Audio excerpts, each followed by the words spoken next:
आज हम max weber की सत्ता की अवधारणा के विषय में समझने की कोशिश करेंगे।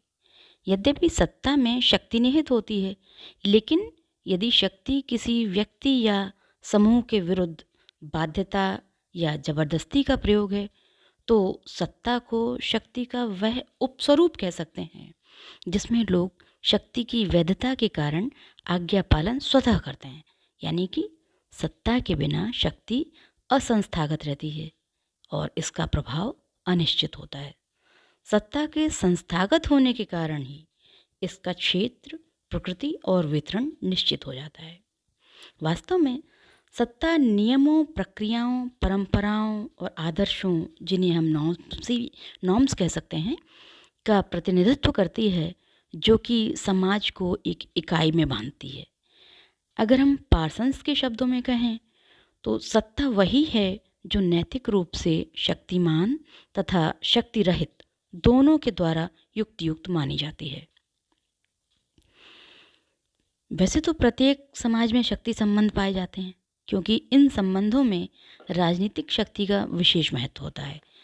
राजनीतिक शक्ति पर आधारित संबंधों में स्थायित्व पाया जाता है और राजनीतिक संस्थाएं सामाजिक संघर्षों को दूर करने में महत्वपूर्ण भूमिका भी अदा करती हैं।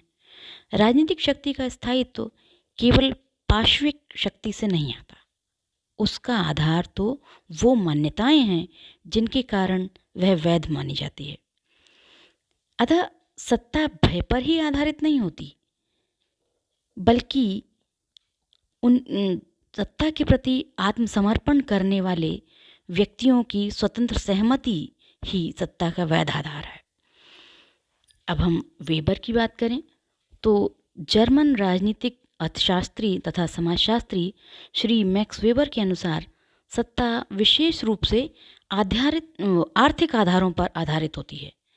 यद्यपि आर्थिक कारक सत्ता के निर्धारण में एकमात्र कारक नहीं कहा जा सकता, लेकिन फिर भी सत्ता उन्हीं के हाथों में केंद्रित रहती है जिनके पास संपत्ति तथा उत्पादन के साधन केंद्रित हों।